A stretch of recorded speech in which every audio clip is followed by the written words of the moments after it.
Coming to the next topic is the transportation. Actually we are discussing about the transportation. Here we are going to discuss about the long distance transport. Long distance transport. See how the molecules are transported long distance from roots to the shoot pod. Right? See, we know some of the plants are grown very high, means maybe the more above the 100 meters, above the 400 meters also some plants are grown. In that plants, how the water molecules are transported. How the water molecules are transported. So here that is the basic concept here. Right? Water and minerals are there. See, within the plants, especially whatever the vascular plants are there, means which are having the xylem and the phloem, within that plants there is an advanced transport system is present. There is nothing but there is a xylem is there, phloem is there. Xylem is responsible for the transportation of water and minerals.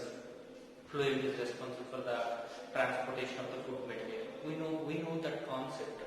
Here water and minerals are there, right?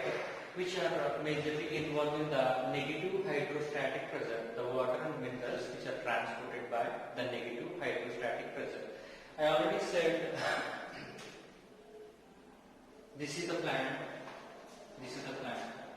Right? This is the atmosphere. Atmosphere, majorly, it's like a mouth. Plant contains the xylem. These are like in straw. These are like straw, right? And soil contains the water. So the water is absorbed. Along with the water, minerals also transported. Okay, along with the water, the minerals also transported. So here atmosphere generates the suction pressure. Here suction pressure generated by the atmosphere. Suction pressure is generated by the atmosphere, right? And food, carbohydrates and amino acids transportation. This is majorly done by the positive hydrostatic pressure. Positive hydrostatic pressure. Here there is a mass flow. Means initially the food materials are accumulated. Later water molecules are absorbed. There is a pressure is developed. There is a pressure is developed. There is nothing but bulk flow. This is mass flow or the bulk flow. Within that phloem, initially food materials are loaded. Once the food materials are loaded, water is accumulated. Water is accumulated. So here the diffusion pressure is increased. Diffusion pressure is increased from high dP to low dP. From high dP to low dP means high diffusion pressure to low diffusion pressure. Okay, the food molecules are transported, and the food is nothing but here amino acids are transported, right? Carbohydrates are transported, right?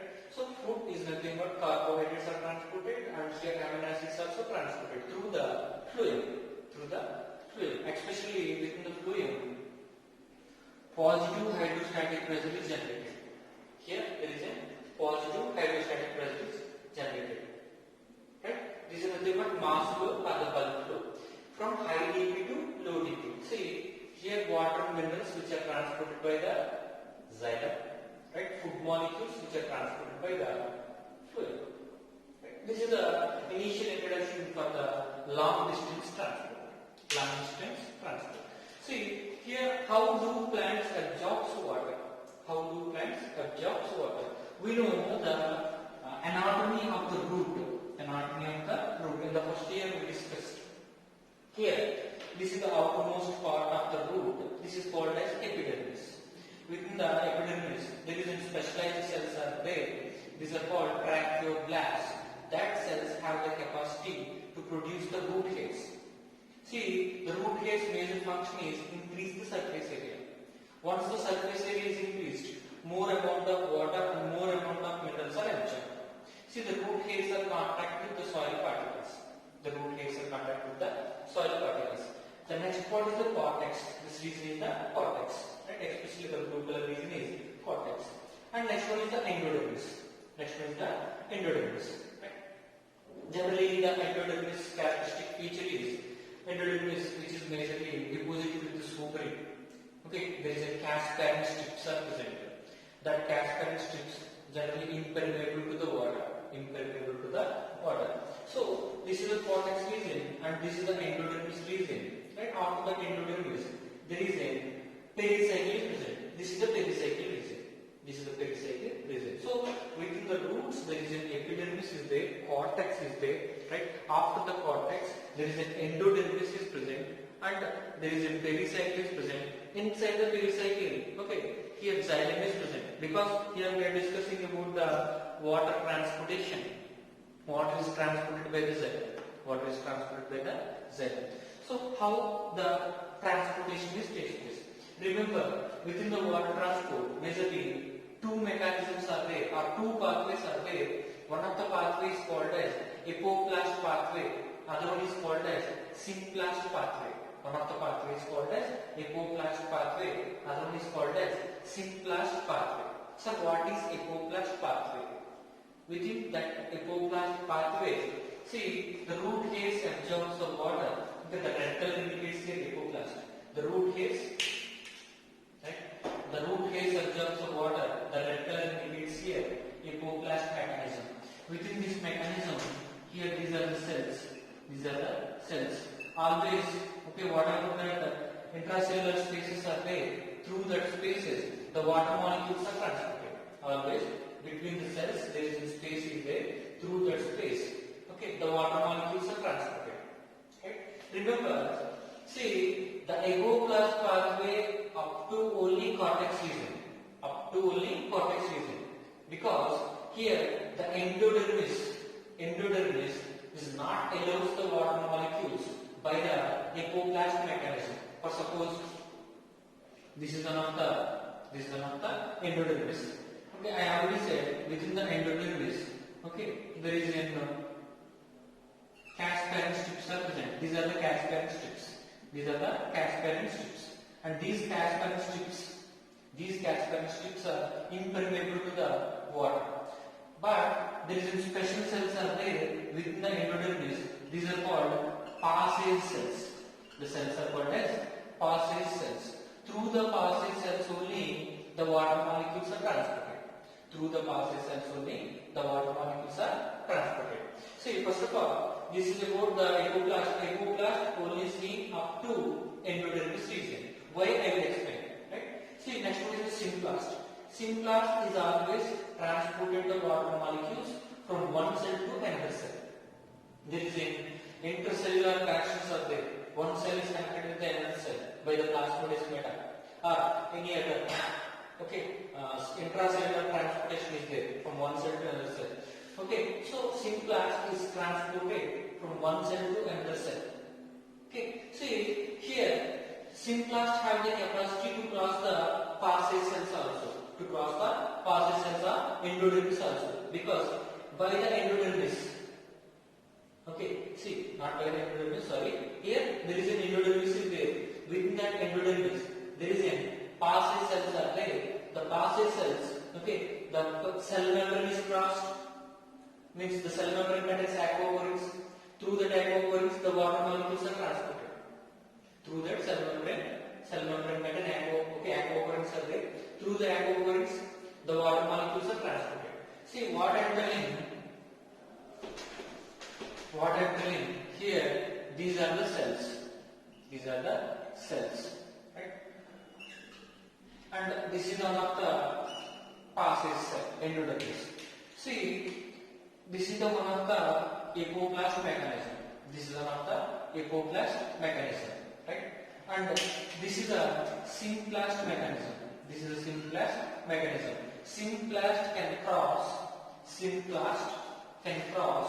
the endodermis. Symplast transportation can cross the endodermis. Exactly, this is the endodermis. But apoplast is unable to cross the endodermis, because here there is no intracellular spaces within the endodermis. Endodermis is also called sealing structure. This is one of the sealing structure. This also acts like a reservoir. It prevents the leakage of water. That's the reason why. Okay, the apoplast is only up to cortex region, but symplast, okay, symplast is present from root hairs to up to the xylem. See, sir, what happens? Okay, end of the means what happens? The at the end of the cortex region, at the end of the cortex region or near to the endodermis. Then this apoplast also becomes symplast. This apoplast also from here symplast, change into the symplast transportation, because here there is no intracellular spaces. So up to cortex region, apoplast is present. Apoplast is present. Once the endodermis is reached, the apoplast, okay, transport is changed into the symplast.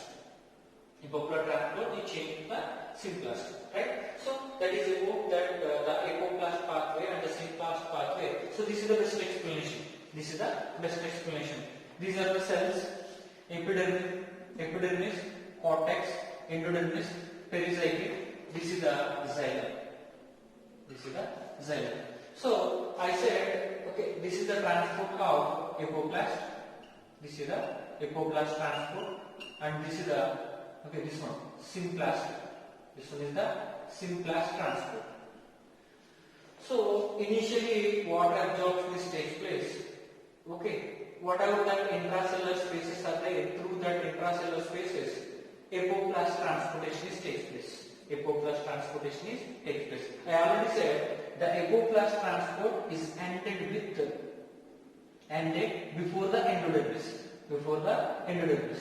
See, up to here, there is an apoplast transport is there. Due to this casparine strips, due to this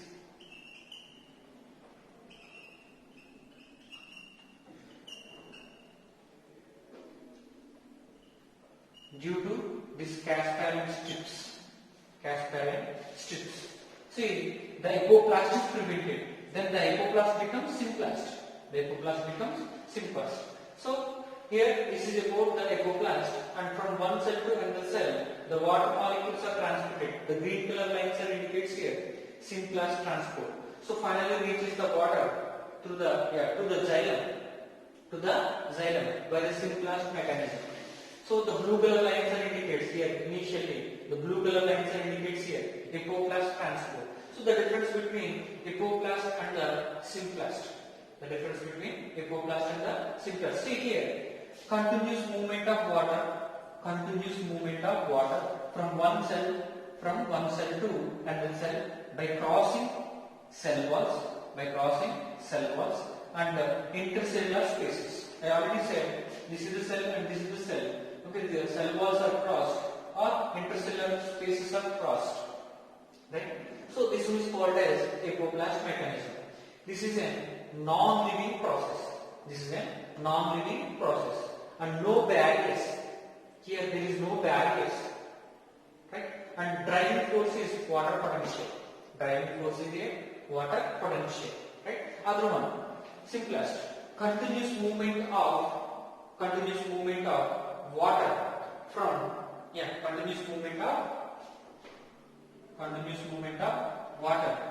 okay, from cytoplasm to continuous movement of cytoplasm or continuous movement of water or